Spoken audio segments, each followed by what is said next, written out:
She's just like, oh, great, well, let's go and get a hot dog. No, let's go and get two. Marcus is in Fulham. Hello, Marcus. Hello, Duncan. I grew up with moving theatres, as we used to call them in Geelong. Oh, well, let's get some experience. What do you remember seeing? Oh, the very first film with my dad was Convoy. Oh, what a film. Yeah, Rubber Ducky and all that, 10-4 and all that. I always get it confused with Smokey and the Bandit Convoy. They're like interchangeable for me. Oh, do you know what? With the age that we are now, I think it really is, I suppose. I'm not that old. Well, no, you're younger than me, but but only just. Yeah, slightly, yeah. Only just, yes. Yeah, so outdoor cinemas, I love that. No, that was like my childhood. Fantastic. And when you go in to get your popcorn and all that, there were 3 or 4 seats facing the big screen, and you could actually, if you were lucky enough, you could sit in the actual place where you get your food. But there was only a couple of seats there, and I remember one day my sister and her 2 girlfriends sat there while we were in the car. Yeah. While they were, and they got their blankets and everything and pillows, and they just sat there and rugged up and everything. I'm quite a big fan of doing things in cars. Me too. Naturally, that came out of the way. I didn't mean it to.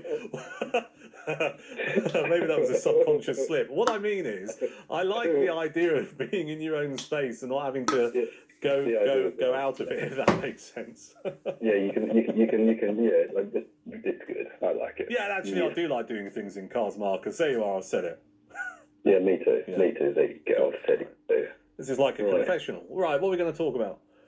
Merchant bank. Earlier on, someone was talking about merchant bankers and the nursing analogy. Well, this was kicked off by an excellent caller, Monarchy in Ilford, talking about something called universal basic income, and then it morphed into why people. She ultimately said that people should be capped with how much they get paid.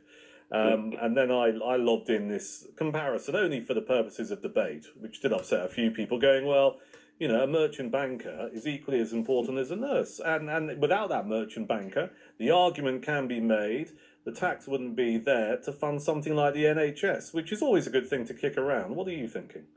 Well, on that aspect alone, we can only compare that because we know what it's like pre-COVID, and we understand that. But if that situation hadn't happened, we wouldn't understand that money would be there in the first place. So therefore, we know already that the money's there, so the government can work out a different way to make sure it's still there afterwards. How? Now, now I knew you were going to ask me that. Okay. It's the obvious question. Go on.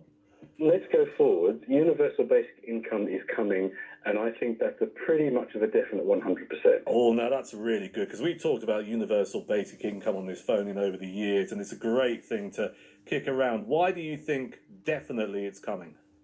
Right, because unless people realise they shouldn't be having children anymore, and when I say that, I don't mean shouldn't be having children, I mean the population has got to go down. If the population increases, there's more people with modern technology, how it always keeps on getting supposedly so-called better and better, which of course it doesn't. We all know that it goes backwards. Hang on, slow down. What goes backwards? Technology. Technology goes backwards because what happens is something like COVID comes along and then you end up going to the drive-in theatre. Yeah, but you could also, surely you can also argue you end up working from home and it's never been simpler. That's progress.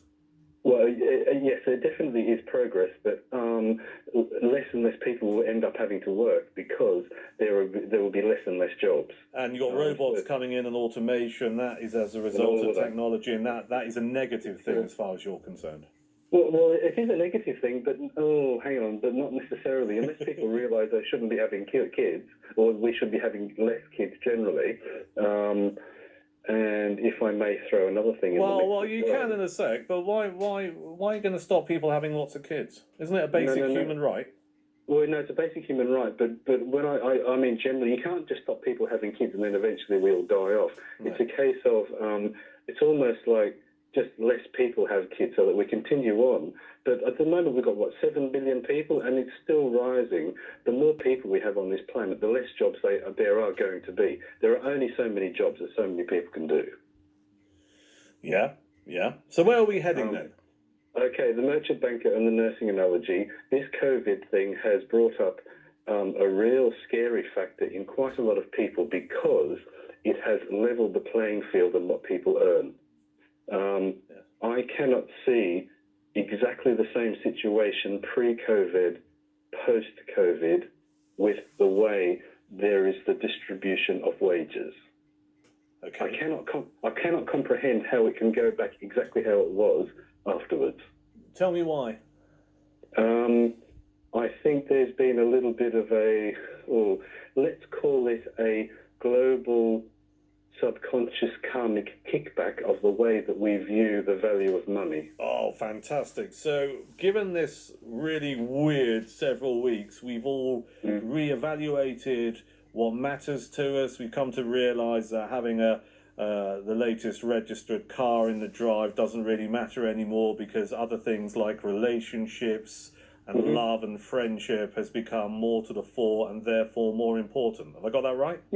Yes, absolutely spot on, 100%. People are talking to each other at the moment. Yeah. You're walking down the street, you're looking across the road, seeing if somebody else is okay. Yeah, okay. Altruism's come back, but and you know the rest. I don't have to say anymore. No, this is great.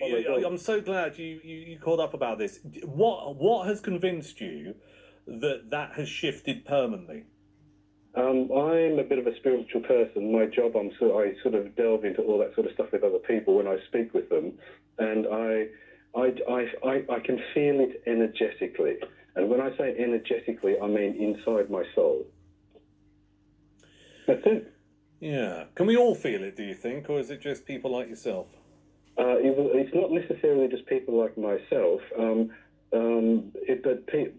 Also what this COVID thing has done, it's knocked quite a lot of narcissism out of people's characters, and people are suddenly realising that they can't live off a point of view of them trying to be somebody else. It's knocked the narcissism out of them, and suddenly they look in the mirror. Oh, is that really me? Oh, I don't think I like that. Oh, I think I better get used to it. Oh, I better start looking after the person across the street, because if I don't, I'm going to sink as well. And then join the dots for me in terms of how that relates to universal basic income. That will be... Well, let me have a go, because I'm really enjoying this. This is a great conversation. We just need to open the bottle, Marcus. You know that, don't we? So we can crack on through until 4 in the morning. Would I get it right that actually we think I don't need the great job with the great salary, and it goes back to the Merc in the driveway or whatever. We don't need it now because other things have become more important. So as long as I have a basic amount of money coming in that pays for my basic needs, everything else I need in life I'm getting, because I've realised that narcissism, materialistic wealth doesn't matter anymore. Yeah, it's a little bit like what Buddha said when he was asked, what did you get out of meditation? And the answer was, I didn't get anything out of it. And I really didn't get anything out of it. But what I did get, I got rid of anger, I got rid of hate, I got rid of all these horrible parts of my personality that should not have been there in the first place. Yeah. Oh, do you know what? We should run with this on another night and see if we can develop it. I'd love to. I'd love to. All right, let's do it. Yeah, I'm up for that. Yes, put me on, and I would have a great time with that, and you would get every little ounce of blood out of me on that one. I would absolutely love it. Well, I intend to. Give me a call whenever you fancy it, and we'll lob it into the mix, and let's see if the rest of Late Night London agrees with your theory that we're not going to go back to the way we've always done things, and there's been a permanent shift in how we feel about stuff. The materialistic wealth doesn't matter anymore. And other things, more basic things, are going to come to the fore. Well, let's run with that on a future night. Marcus, I've got to move it on and talk to Sam in